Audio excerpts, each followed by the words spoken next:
Everyone to stick with us versus herd. If it's your first time here, hit the subscribe button. If you want to get notifications from when we go live 30 minutes after market close, Monday through Friday. Hit the bell button. If you're not yet a member of our options trading group,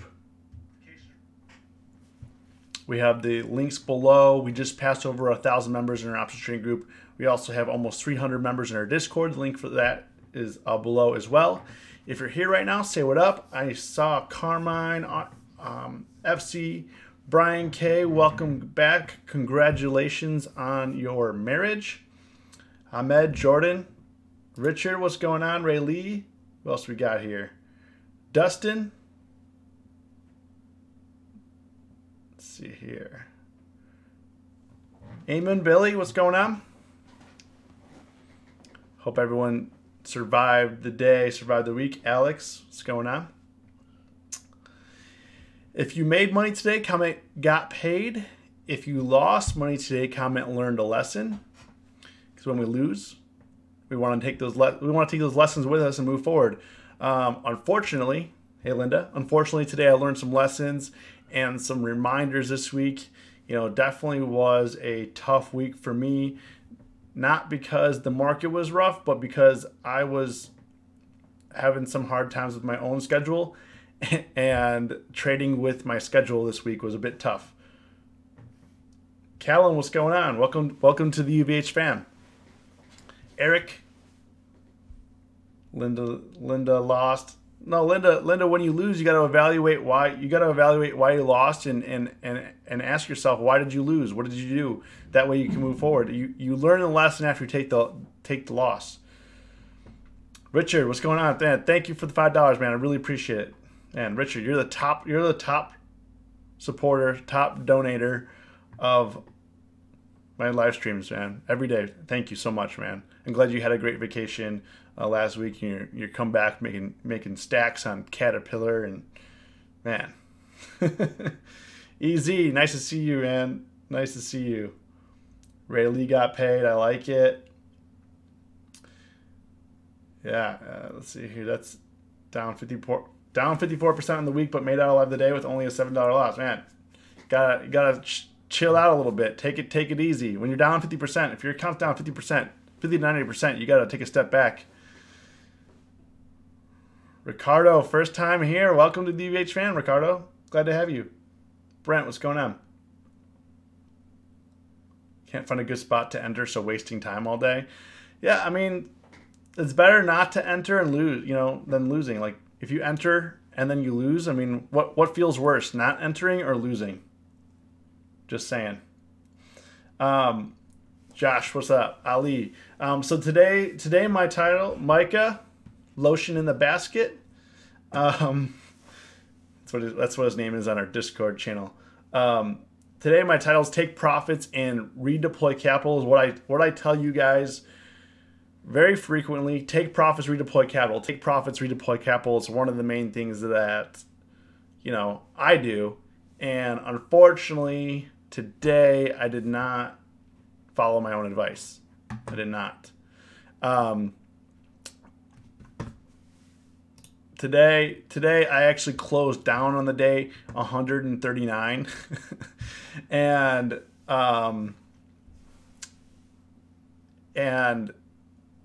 this morning at open, each of my accounts was up $100, and then we went down $70, and then we went back up to like break even, and then we came back down to now we're at $139 lost. So we're definitely learning some lessons, today or this week. So this week on Monday and today I had meetings, and Tuesday I took off. And really the reminder, the lesson is, if you're not in this type of market, if you're not going to be there for market open, it's best not to open a position. I was profitable on my positions. The positions worked out great. I was traveling in the car. I'm not going to flip my phone out and, get in a car accident over $100. I mean, people will probably close it out, but obviously, you gotta be concerned with your safety. I'm driving on the Chicago highways, and you don't want to get in an accident and lose your life over $100. And so I didn't do it, and I thought we'll hold on. But in this market, you can't hold on to profits. You got to take the profits and redeploy the capital. Hamed, man, thanks for the $5. Really appreciate it. Thank you so much. Hamed's one of our day ones here. Hamed has been part of the UVH fam pretty much since we started. As I mentioned in the Discord channel, expectations to be lowered all around due to volatility. Yeah. And lowering your expectations, instead of making 100% or 80%, maybe only making 30 to 50% or only making like 25%. And when I say that, when I say only 25%, like most people would be like, man, I would kill for a 25% return. I would kill for a 30% return. And when we say that, like we get so spoiled when we trade options, it's just like, well, I only made 30%. And if you talk to somebody on the street, they'd be like, man, what is wrong with you? You should take that money. And why do you trade on different accounts? So the main reason why I trade on different accounts is it helps me. It's a trick on my mind, basically. So instead of buying 4 contracts, I buy 1 contract per account, and it helps me keep my losses and gains under control. So like, as you can see here, instead of being down $15 on Netflix, in reality, I'm down 60. However, when I'm up, let's say I'm up $15, I'm up 60, or I'm up 100, I'm up 400, or I'm down 100, I'm down 400, and as you can see today, I'm down we're probably down like close to 600 here, so overall. But so since I keep this on like $100 loss on each account, is not a lot compared to it's not blowing up your account, it's not doing anything like that. It just helps me keep me level-headed. Basically it's a mind game. It's a mind trick. So, everyone has their own preference. Like some people like to do it that way, some people don't. But you just gotta, at the end of the day, you gotta go with what works for you. So let's go into. I actually have Tastyworks today. Let's go into Tastyworks here, and I'll give you a snapshot of what we did today.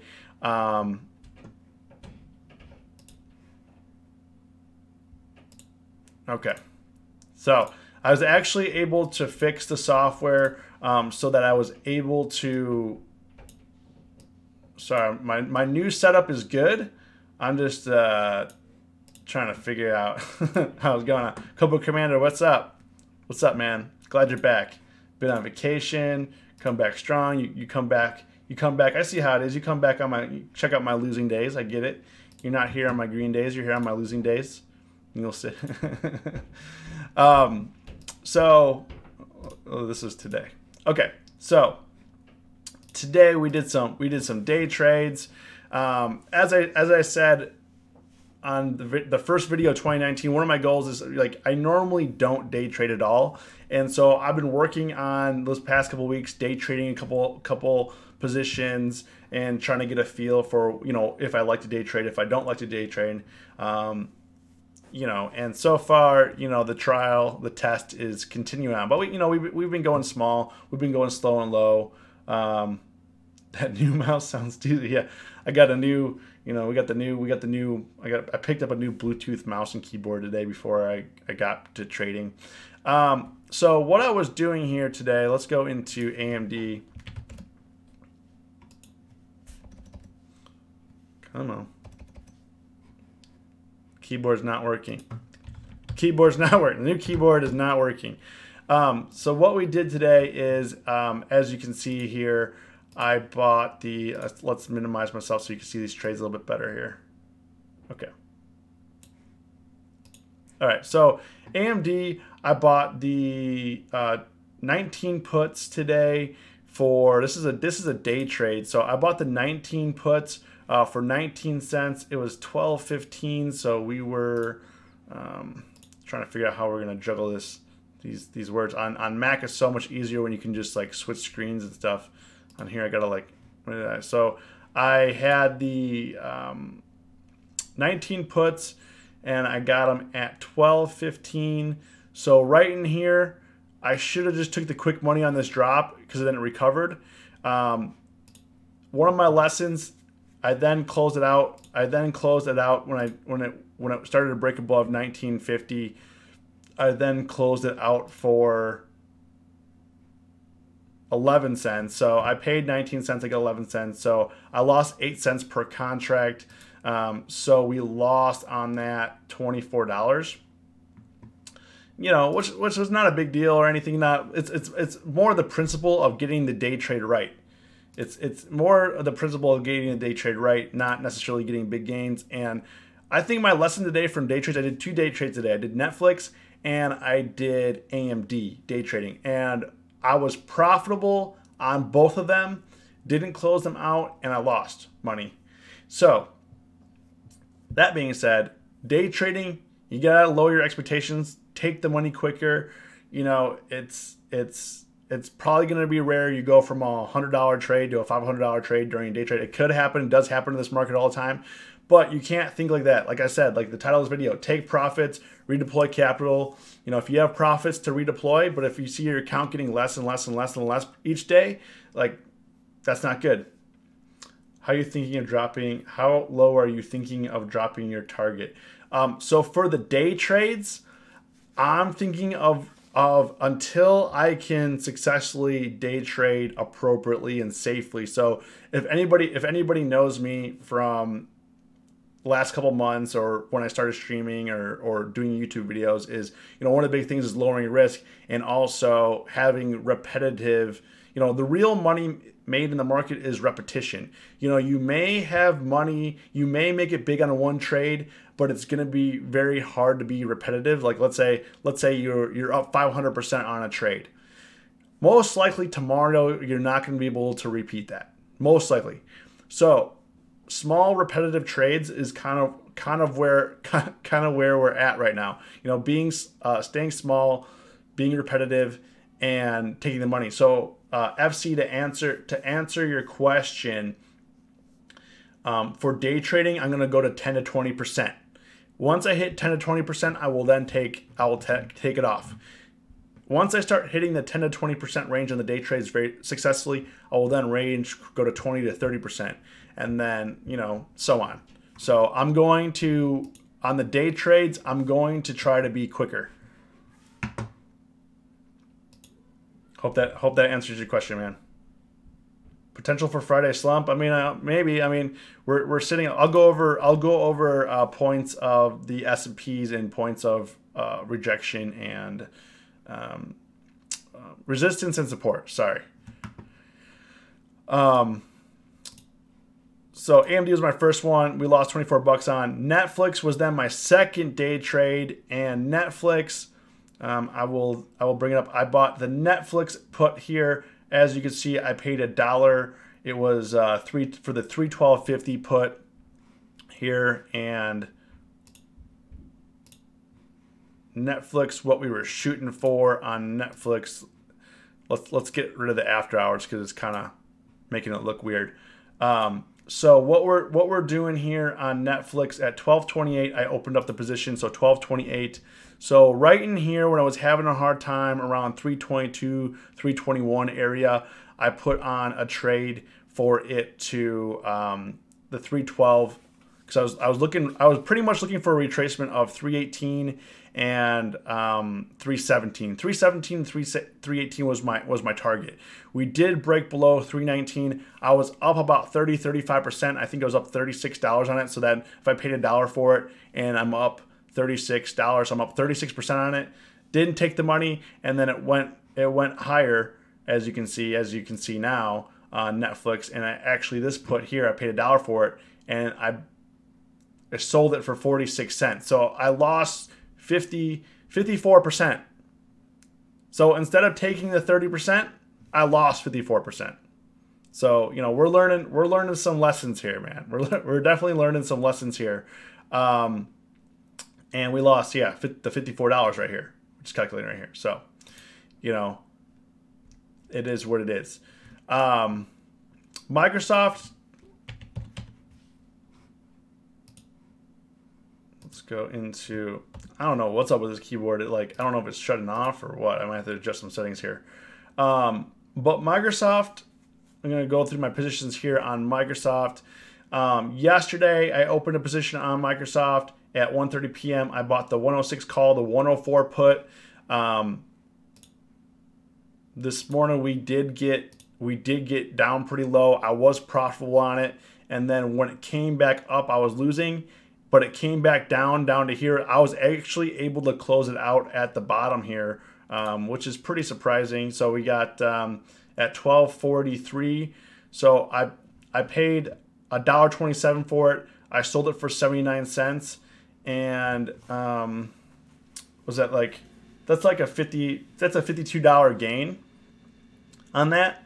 And I sold it at 12.43 here when it dipped back down into this area here.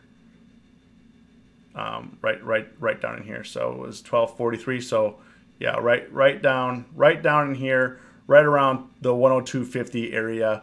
I was able to close that out, and I'm thankful I did, because that was my last opportunity to actually get out of that trade. Got out alive. What's going on? Excellent, Maureen. Nice to see you here, guys. Nice to see you here. See you guys caught in here. So this was actually, you know, I was thankful I got another opportunity to close it out, but you know, really the big mistake here, the big lesson was I didn't close it out open. I paid dearly for it, and it was very possible it would never come back down into here. So you know, definitely the lesson this week is if you have position like weekly positions on, and you're not going to be there for market open, like I wasn't there for market open, don't open the position, or you know, go in a bit lighter. So you know, I think this week was just a big reminder. Obviously, I'm definitely glad to be getting these lessons earlier in the year than now. I mean, than later in the year. Sorry. I then bought another strangle for tomorrow expiration, the 103 put, the 104 call. Right now it's sitting at 103. Show you that order here. So the 103 put, 104 call, and then we have the right now it's sitting at like 103. It closed at 103.61, and now it's at 103.48. So you know, we're sitting right at the middle of that. Cost 92 cents. So was, you know, so we'll see. Mainly I put that position on because I wanted to kind of offset some of these losses here. So if anybody knows, like what I try to do is I try to balance things. So when things go wrong, I try to play defense. I don't try to let the market just like have my options go to zero and then me trying to fight the market. You know, like if you have a position on, like what I don't do is when I have a position on, I don't say, oh, I hope that works out. When it goes against me, I either then have a plan to take that off at a certain percent or a certain price for the stock, or I a lot of times I'll average it down, or I'll open an opposing trade or another trade. You know, it also a lot of it depends on how much time we have left in the position. A lot of things come into play, but you know, one thing that I don't do is I always try to defend my position, because like I told you guys many times, the market's job is to take your account balance down to zero. They want to empty your account into theirs, and it's up to you. You know, obviously you put the trade on, good or bad. It's up to you if you want to let them take it. You know, unfortunately, if you're not much of a fighter, the market's going to be a tough place for you. You know, Brian Bamaman, Discord channel link is below. Matthew, what's going on, man? What's going on, Matthew? Glad you're here. Glad you're here with us. Going back to these trades, yeah, it does actually look like I did a lot of. Oh, this was all yesterday. Like that was a lot more trades, but it still does look like I did a lot of trades today. So then we'll talk about these Square and Netflix trades that I did next. So Square, I actually was another lesson learned. Square I had unlocked. So Square, I opened it for $1.32 and I closed it out for $1.64 right here. So I had the 65 put, 68 call, and remember yesterday, if you guys were here on the live stream yesterday, I said my target area was not to be greedy. I was looking at like the 64 range. I was looking at the 64 range.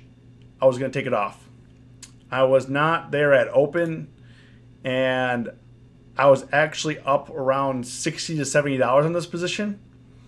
Instead, I closed it out for like a 50% loser, a little bit more than 50% loser. So, you know, it goes to show you that, like, even though I had great trades on, like I had a great trade on Square, I had a great trade on Microsoft. Microsoft came out profitable because it retouched the daily lows. Square did not work out because it did not retouch the daily lows, and this is what kind of shows you of, you know, how on Square how that looks. So, you know, this morning when it came down to 64, 63 area, I didn't close it out. It came back up and it didn't retouch the daily lows, unlike Microsoft. You know, these charts look very similar. If you're looking at Square and Microsoft, the charts look very similar. However, Microsoft did retrace down to the daily lows and Square did not. So I did not get the opportunity to close it out. I just cut. The reason why I cut it is it expires tomorrow. If it moves any higher, I'm going to lose money, and I'll take the $64 and I'll redeploy it somewhere else. So, you know, it definitely was a profitable trade if I took it off in time, and I did not take it off. And, you know, this is the cost. This is a reminder. This is a lesson that, you know, you got to take your profits, redeploy capital. I mean, this is a day that I'm definitely being reminded of that.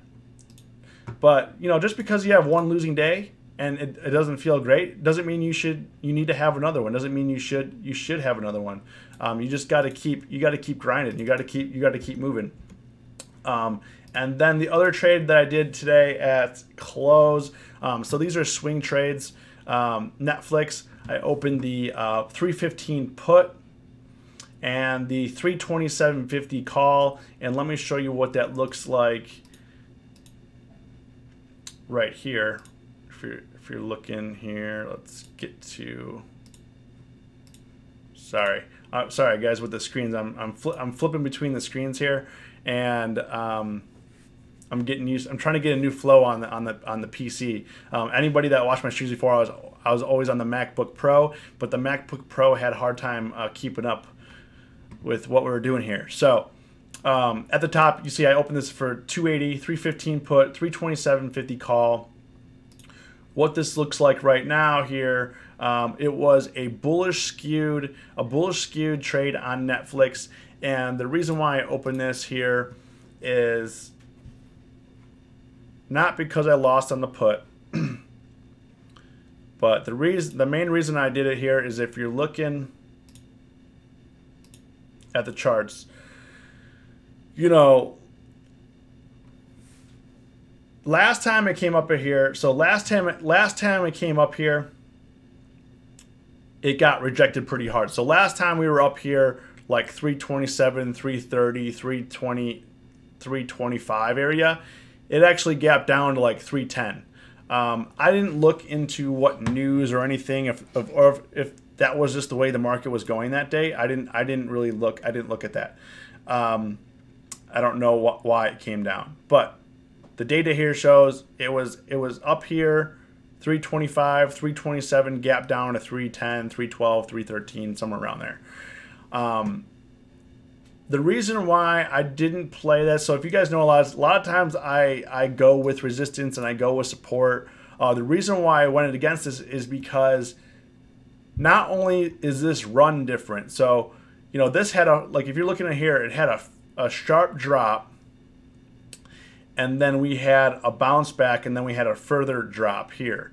So this run is way different. So we had, you know, obviously the market's been selling off, and then we've had like 10 green days in a row here on Netflix, and they also have earnings on January 17th. So they have earnings next week, and most times, I'm not saying this happens every time, but a lot of times with earnings, you know, Netflix runs up, and with stocks, especially tech stocks being so low, like Amazon, Netflix, you know, we're a lot of people are coming into them to buy them before earnings. You know, if you're looking at Amazon here, kind of the same thing. Obviously, this is just recovering, and we're going back to like a two-sided market here on Amazon. But keep in mind, earnings are on deck for all these companies. Google doesn't look as good, but Netflix. And I guess I don't really know the reason why. I guess they got upgraded. I have to find the news article on why they went up. So right at close here, we closed at 324.66, and right now it's at 330.50. I had no idea that anything was going to happen after hours or anything like that.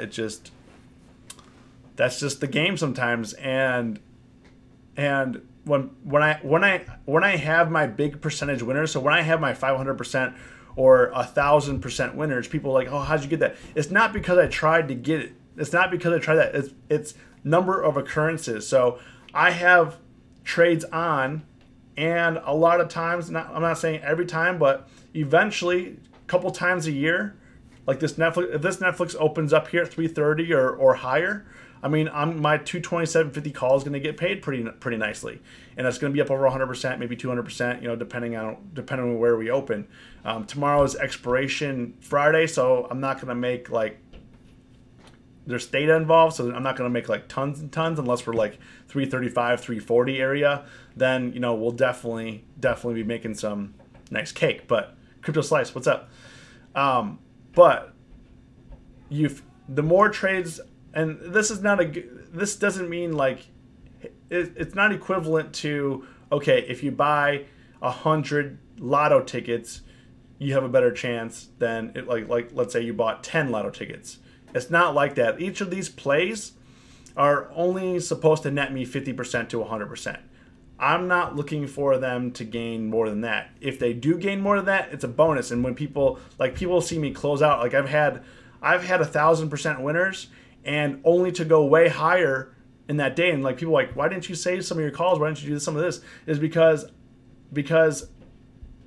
my goal, I reached my goals. If I make 1,000%, I'm not looking to be greedy. As you can see today, like I was up 30%, 50% multiple times, and those all went against me. And a couple weeks ago, I showed you guys a trade on, it was the 1500 call a couple weeks ago, 1500 call on Amazon. We were paper trading in our Discord group. We had the 1500 call. It was like $1.40. It went all the way up to $14 that day. We would have went from $1.40 all the way up to $14, so $140 to $1,400 in one day. And then 30 minutes or about 45 minutes into close, that option, Amazon closed, and that option was worth 1 penny. So just to show you how crazy options get, how crazy the stock market gets, yes, you can make a lot of money quickly, but you can lose a lot of money very quickly. And that's why it's best to take profits, redeploy capital. And, I'm glad that I got a nice reminder here. Like, people are going to be like, hey, you lost money this week. You should be terrible. You should feel terrible. You're dumb, whatever. Thankfully, in the UVH community, we understand that, losses are going to come in this game. Like, if people aren't posting losses or incurring losses, especially in this market, if people are saying, no, I trade out 100% or 90% of my trades are green, I guarantee you, they're not telling the truth, or they're not being honest with you.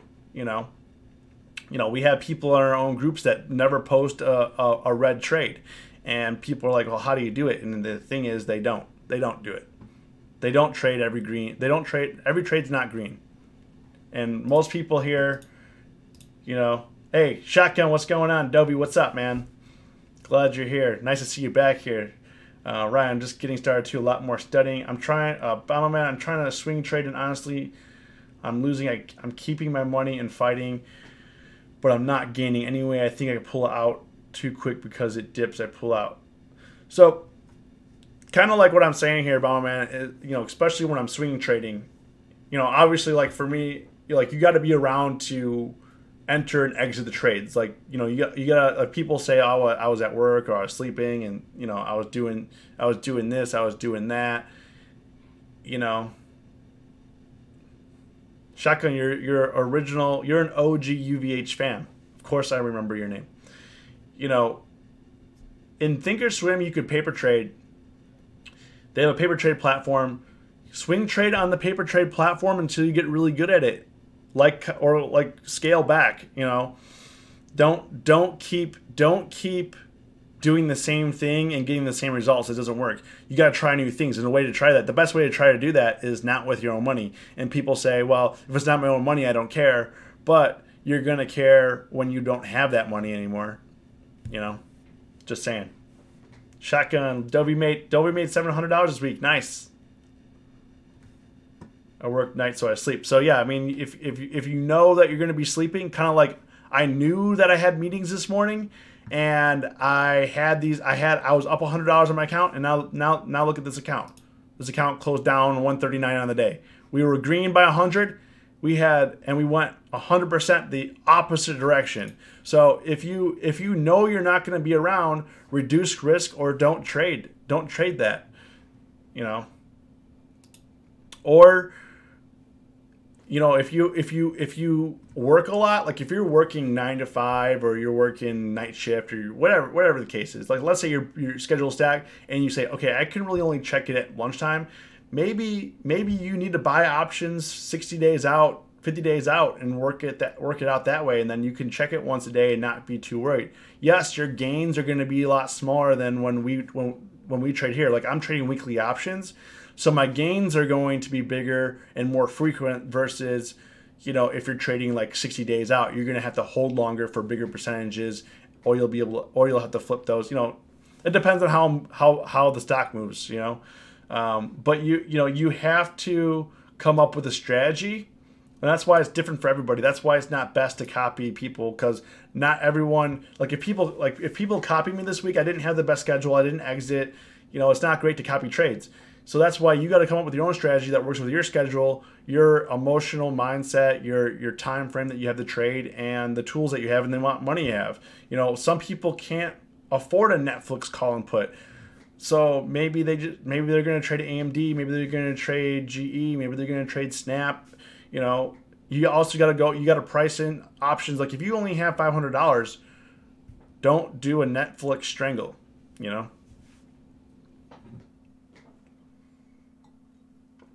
I got hit with 100% day swing as well. It's heavy though, not as heavy. Yeah, the 100% swings hurt. So right now, what we have on right here. Oh, I actually want to point out one bug here on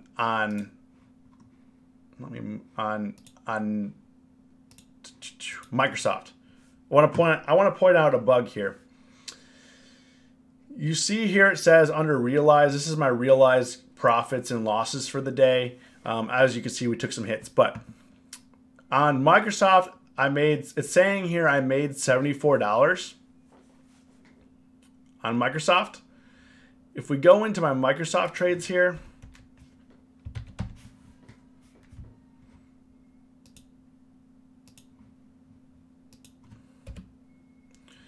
if we go into the Microsoft here,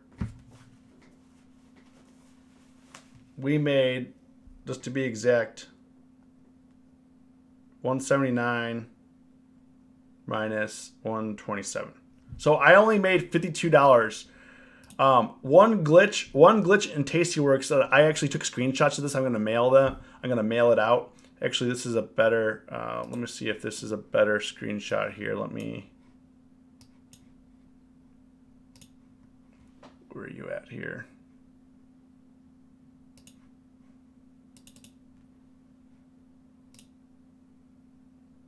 Okay, so this is a little bit better screenshot for you, because this shows you when I actually closed it out.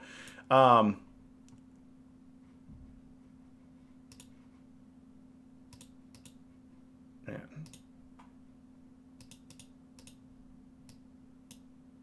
Sorry. Okay, so I'm just getting.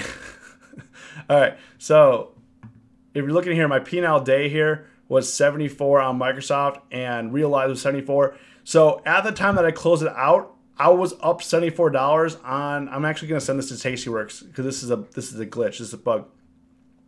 When I was up 74 on the day, it then said I was up. My realized gain on Tastyworks was 74, even though I just showed you guys on Tastyworks Tastyworks profile, I was only up $52 right here. So just keep that in mind, that Tastyworks doesn't necessarily calculate it correctly. You know, a lot of things. That's why I like to use Thinkorswim to kind of balance, because and I prefer to show you guys the P&L here for P&L day here, because when I do trades like that, Tastyworks doesn't calculate it correctly, but Thinkorswim does. So that's why it's better to show you guys Thinkorswim, my P&L day here on Thinkorswim versus on Tastyworks. It just to show you that it's miscalculating the P&L day and your realized, and it's saying that your realized gain is your P&L day, even though it's not. It's not. You got to do the math. You got to do the math yourself. And here I only made $52. I did not make the $74. So just to keep in mind. Josh missed most of the live today. Don't worry, man. You can watch it. You can watch it later. You can hang out with us now. I mean, we still got 30 minutes left on this bad boy. So you're still in it. But if you want to go through why I learned the lesson, you got to go through the beginning. Ryan, why do I use Tastyworks? I mean, I enjoy the platform. I just noticed it like today. So I don't know if it's a new bug, or if you guys has anybody had issues with that on Tastyworks. I just noticed that today. So I haven't had that problem, I don't believe. And I just was looking at my positions today. I was looking at Tastyworks. I was looking at Thinkorswim, and then I was like, that doesn't look right. And I was just doing some math. So, you know, it's always best to do the math yourself and kind of, you know, I'm going to bring it up with Tastyworks on why that is, but just to let you know. Good point. When you guys paper trade, put a realistic number in your account that you would have in real life, not 100,000. Yeah. Yeah, I mean, if start paper trading with $1,000, $500, you know, like Richard says. Hey, everyone learned a lesson, but nothing I can't recover from. That's what I like to hear. Play some defense. So going into the positions that I have going into tomorrow, I have IBM. I got the 120 put, the 122 call. I actually opened that yesterday, and if we go over into the charts here,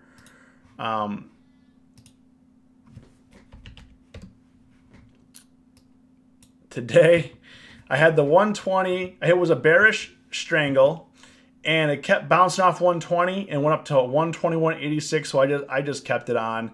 You know, if we get a gap up tomorrow, you know, I'll be above 122. If not, you know, I have Netflix, and I have that Microsoft. So I put the Microsoft position on to balance out the IBM. If anybody knows, I usually trade Microsoft and IBM in pairs. So if I lose one, I gain on the other, or sometimes I win on both, you know, but a lot of times I'm trading Microsoft and IBM in pairs just because it seems to work out for me in my strategy. But yeah, today we literally bounced between 120, 186, and I had the 120 put, the 122 call. 122 call was for protection. I didn't actually think it was going to get up there. I thought we were going to maybe revisit like 119, 118 area today, to be honest with you. But apparently the market is a lot stronger than what we believe mentally, and I think that we're potentially a little bit brainwashed due to how aggressive the down move was from like 2,800 down to 2,350. I mean, we had a 450 point drop within, let's see, December 3rd to December 24th. So like 20 days we had a 450 point drop on the S&Ps, which is huge. It's huge. I mean, this was like the worst December in you know, I don't know how long. But you know, now it's starting to recover. And I have shown you guys this before, that, you know, when the markets drop, you know, people were saying, you know, 2018 was the first red year since 2008, and people were getting all crazy about that. But, you know, to kind of give you a summary of what it looks like when markets recover after a sharp drop, you know, we can look at a couple things here. You know, here's a couple dips, here's a couple rips. I mean, markets don't go down forever and markets don't go up forever. Markets can consolidate, markets can stay the same. But as you can see here, here's a couple of times it dipped pretty big. This was obviously back in 2015. We went from 2100 all the way down to 1868, which is, I mean, that's ginormous for being in the low 2100, like low 2000s. And then, you know, we whipsawed here for a few months or whatever. Ultimately, you know, the recovery was stronger. However, the recovery never topped these highs here. The market was having a very hard time getting above here. And people kept saying, you know, people were saying 2015, it keeps retesting, it keeps retesting, it keeps retesting. Eventually it's going to break through, but is it going to go lower before it breaks through? Eventually, yeah, sure. I mean, it will probably break through, but is it gonna go higher? Is it gonna go lower? And in this case, we went down again very quickly, but this took longer, but it was a very strong move up, which eventually led to, you know, if you're looking at this right here, this was really the last leg down before we started to really enter into the bull market, which we saw through 2017 up until early 2018. You know, this rip down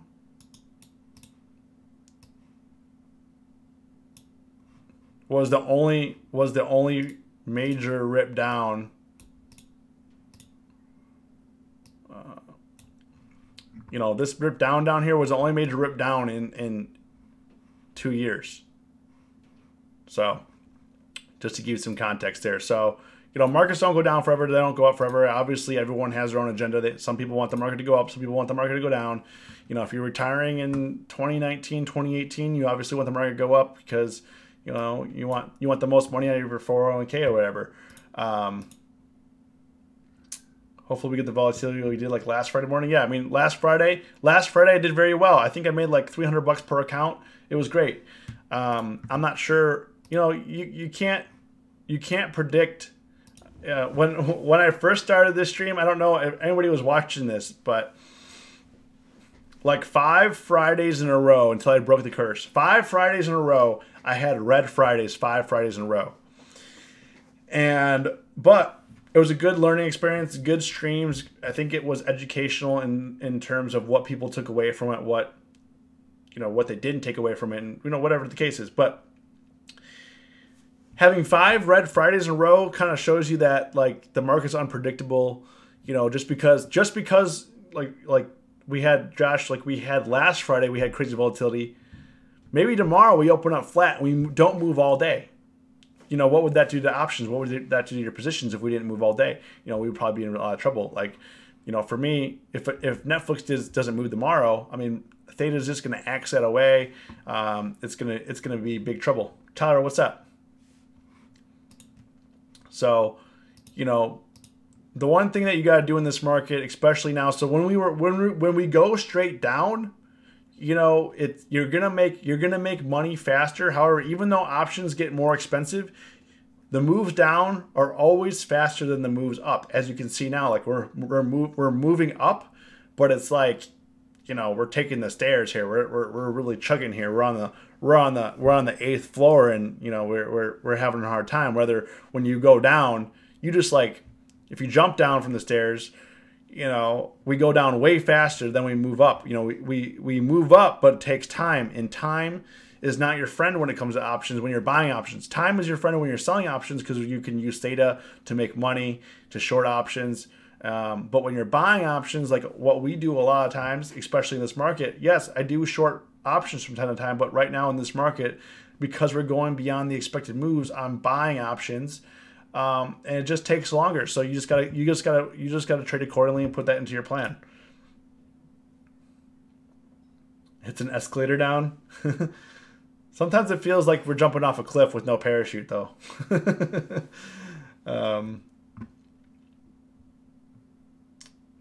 see here. All right. Any ticker? I went through quite a few stocks here.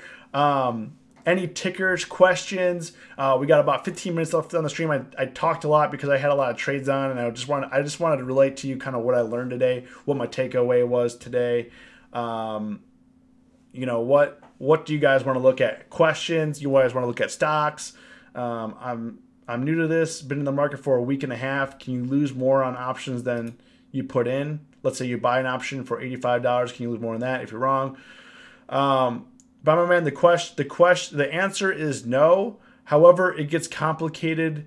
It gets a little bit complicated when you're look into assignment exercising. When you're shorting options, you can definitely lose a little bit more. Look into, you know, if you're 1 week into options trading, you got to definitely look at the risks here. You know, but most of the time, yes, what you put in is the most you can lose. But you just got to be careful, you know, not trading on margin, shorting naked calls or puts, or, you know, people say yeah, obviously shorting naked puts is defined risk because it goes to the lowest it can go to 0. However, it's technically kind of like undefined because you have no safety net. Like if you had a naked put on, let's say, Square, and they had some horrible thing happen and it gapped down 50% tomorrow, those people have to pay that difference. I mean, that's a lot of money. So, and at that point, you could really get in big trouble, and you're gonna get into like margin calls and stuff like that, you know. So you gotta pay attention to what you're doing. You know, I know there's a lot of Robinhood traders that don't understand option exercise and don't understand option assignment. So if you understand that, you'll be able to make money. Like I say many times, if you think about the ways the market can screw you, add that to your strategy so that way you can kind of maneuver around it. Like us as retail traders, we don't have the best computers. We don't have the best, you know, internet connection. We don't have access to the fastest pipes. You know, we're trading against algorithms. We're trading against robots. Like we're not the best in the market. We're secondary. So you got to realize your place in the chain here. Like you got to realize where we are in the market. Like you're gonna make money, you're gonna lose money, and for retail traders, it's definitely hard to make money. Don't get me wrong. You know, just because a lot of people post gains in here and are repeatedly making money, doesn't mean it's not hard. You got to figure out the ways that the market wants to screw you, and then maneuver around it and use it to your advantage. Tesla. All right, Jordan, let's look at Tesla. Because lately sellers have been getting screwed, can't go to max loss from a gainer. I barely got out alive. Yeah, I mean, selling options, like I told you guys before, shorting options has been tough. I did it like 3 weeks ago, and I had to put up like $500 worth of risk per account to make $50. And that's because I had to defend I got out profitable, but I had to defend my account. I had to be really aggressive, and it wasn't worth it. Yeah, you could say, yeah, you made money, but the stress and the amount of attention to detail that I had to do, it was nuts. Cobra Commander, I'm not sure about that. For Jordan, let's look at Tesla here. I'm not sure if he was shorting or buying.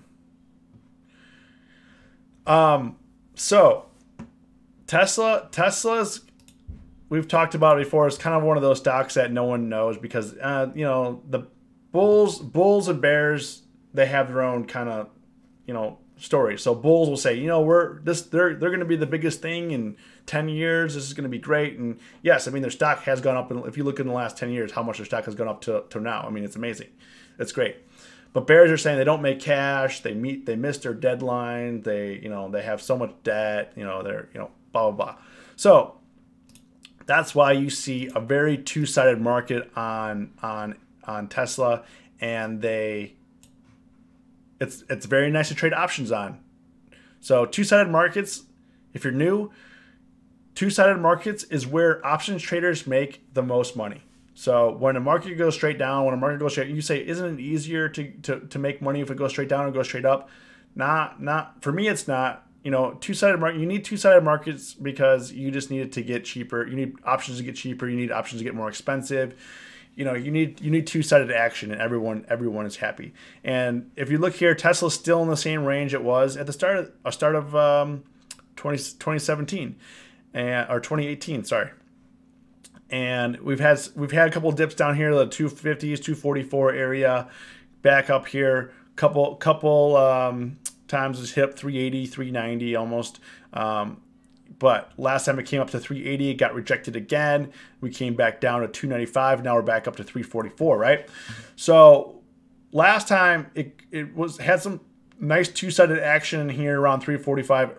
Ideally, you want to see it, like for me, to be bullish on it, I'd want to be above 350. Otherwise, like right now, you're very high risk for retracement down to the 320s or 300.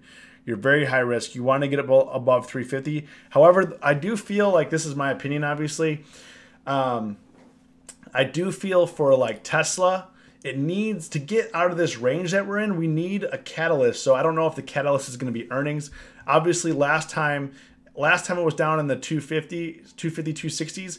The earnings right here was the catalyst that made it go from 263 up to 294, and then it was the catalyst to push it up to 380 until we got, you know, some down movement. So, you know, you gotta be careful about that. So, you know, for me, I'd be looking at like seeing if it gets above 350 or getting towards 350 before putting a position on. Because right now we're at 344. If it goes up to 350, it gets rejected. You don't have to, like, there's not a lot of, like, I use this term a lot, there's not a lot of juice to squeeze there. You want probably a little bit better position. It did break above this high over here, this 344, but it looks like there's some resistance up here. If you're looking right here at 350, you know, a couple times it hit it here back in November, came back down to 330, went back up to 350, 360, came back down to 324 before making his final move up to 378. So, you know, you gotta be very careful about this one. It's you know, Tesla is violent, and also you need the capital to back it up. Like options in Tesla are expensive. Options to defend your position are expensive as well. So if you don't have the capital to defend yourself, it's gonna be tough. It's gonna be tough.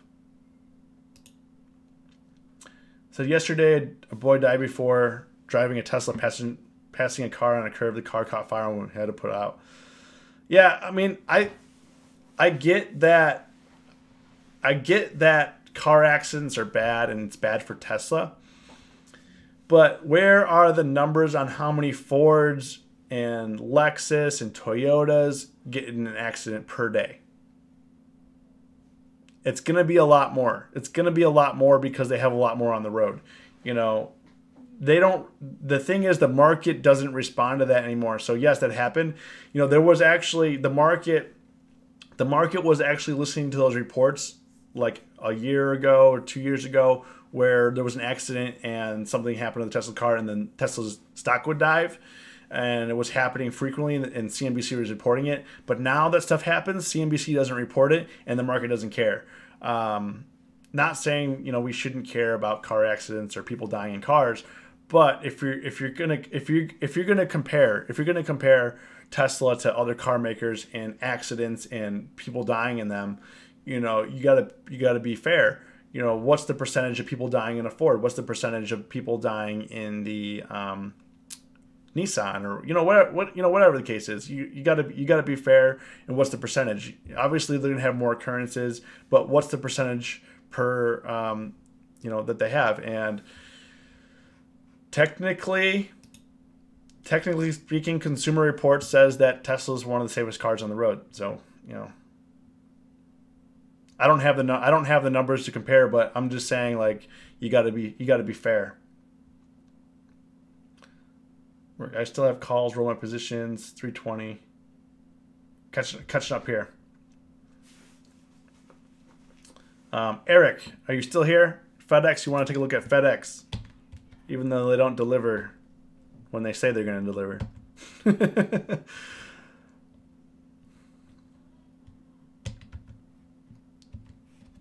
Man, this keyboard is not working well. I'm going to throw it out the window. It's like, FedEx says looks like it wants to be on recovery. This let's see here. When's earnings on FedEx here?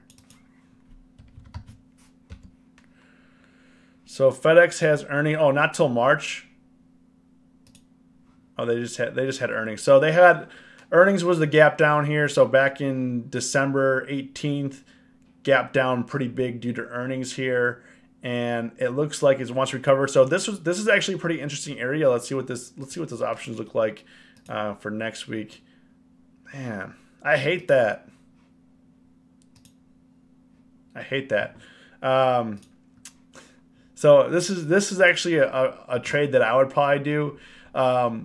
You see where it's like trying to fill the gap here, or potentially might fill the gap, or might get rejected.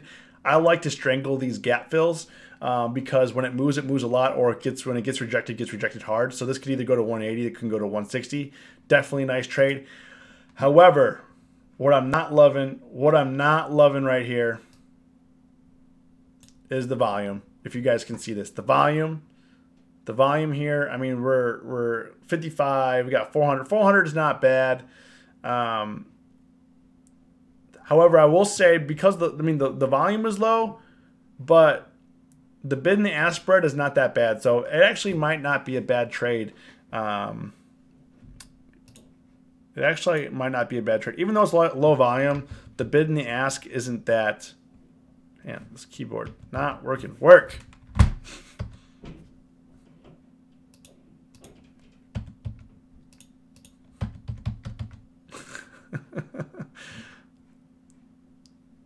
If you don't want to do it that way, we're going to do it a different way. We're going to do it a different way. The keyboard doesn't work. Yeah, today looked, kind of like the rest of the market. We had the gap down to try to close green, but still didn't. Went to 47, closed down 0.28%. Yeah, I was gonna get something that like Cobra that was gonna click more, but I was worried that you guys weren't gonna like it on the stream. That was gonna be kind of annoying, like the clicks. I bought this Logitech, cost me $80. The mouse is working pretty well, but the keyboard is like, I don't know. I'm gonna have to take a look at it. But yeah, it's not a bad play. So if you're looking, he's looking 172. So the 172.50 calls. So yeah, it's not a bad play. You just gotta, as you can tell here, it does move, but it does take some time. It does take some time here. So FedEx, it's not gonna. I mean, it could shoot up, but you gotta err on the side of caution here and have it be like a slow mover.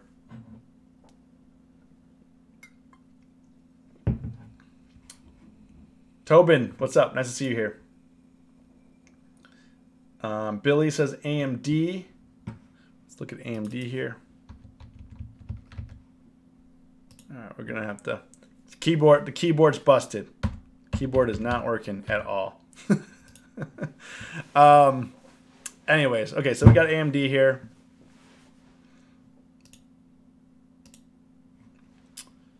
So AMD, people have been making some cash in AMD. Obviously, because it's gone from 16 up to 21. Now we're down to 19. I was playing it today. I could have made a little bit of money on a day trade. But what I see here on the long-term charts is, we had a little bit of rejected here, which I guess we should have seen coming, which we should have probably traded here. Was, here back in November, got rejected, came down. Here again, got rejected, came down. Here, it got rejected, came down a little bit before it ultimately did like a final push up above 22. And then just now, a couple days ago, went up here again, you can see, and then got rejected. And then today it couldn't close green. We actually read on it, even though the daily looks bullish, but however, it couldn't break really above the highs today and just kind of sat there. And then yesterday it had the huge gap up, and it's just a really ugly chart, So that being said, with that kind of momentum, AMD, could definitely come back down here to the 18s again.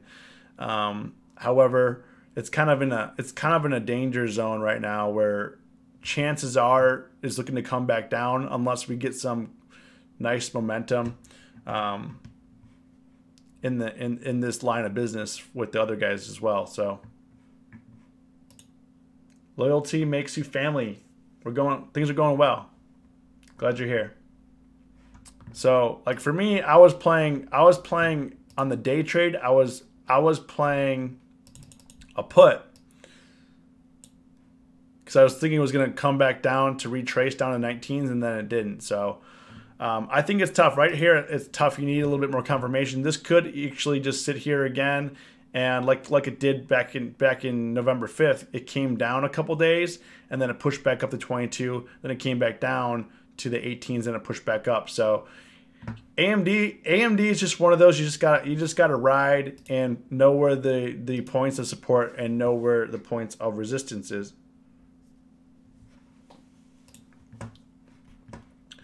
It's Qualcomm. I don't know if I can get to Qualcomm because my keyboard doesn't work. Yeah, I can't get to Qualcomm because I don't have it on my watch list. Wait, we're coming back. We're coming back. We're here. Okay. Qualcomm, I just think it's just consolidate. Like for me, it's kind of a boring stock because it's just consolidating. There is some volume on the options, not a ton of volume here. You know, I think it's something that I wouldn't really trade, mainly because right here it's just consolidating, not really moving that much, and the options aren't really traded. So, Star Trader, what's going on? If you're new here, say what up. I want to welcome you to the UVH fam. Welcome you to the stream. So far, if this video was of value to you, hit the like button. I would appreciate it. Tiva. All right. Got you, man. I got you. Hopefully. Oh, I have it here. Don't worry. I have it on my watch list. Tiva just looks like to be following the rest of the market. If you guys don't know what Tiva is, it's a pharmaceutical company in where is it? Like Israel? Something like that. I know that, what was it, a year ago, Warren Buffett bought some shares and stuff. You know, people like that. But yeah, I mean, it looks like it's making a recovery here with the rest of the market. It sold off hard with the rest of the market, starting to recover with the rest of the market. So it just seems like it's just following the market. You know, for me, what I would like to see is it above like 1950. If we can get up to like 1950, I think this would definitely be interesting. And you could say, well, maybe I'll play it to 1950, and maybe you will. For me, I would rather just wait for it. I would prefer to wait for 1950 and then place my trades. But 1950 seems to be the spot here. It needs to get kind of around or above. Learned a lesson. Yeah, I learned a lesson today too. Let's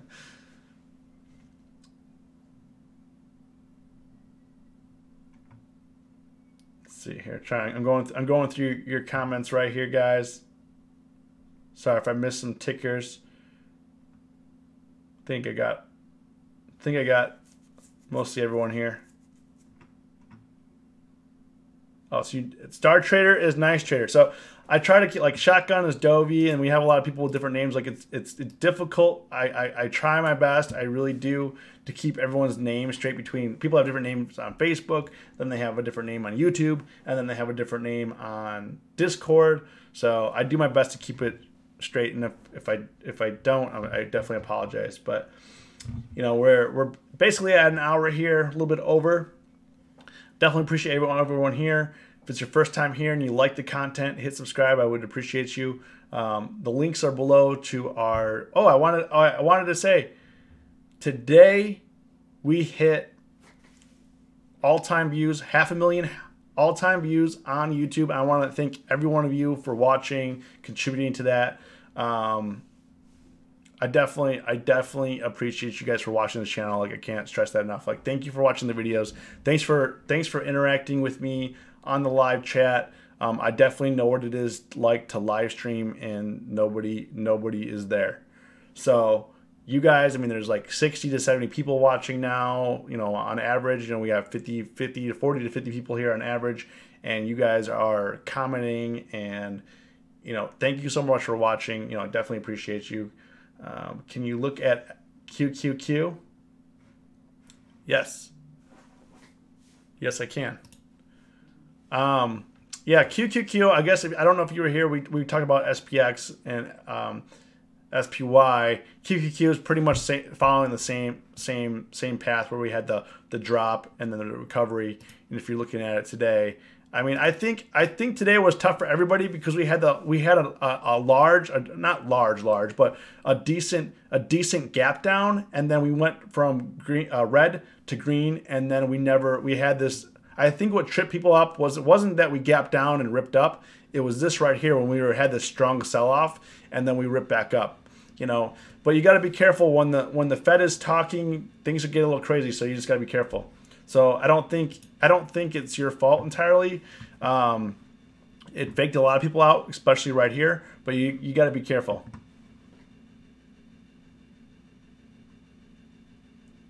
Yep, glad you're here, Dovey. Eric, thank you. Josh, have a good one, man. But you guys have a great day. We're over an hour. We got some more content for you guys, so stay safe, stay green. It's always us versus her. You guys have a great night. Thank you.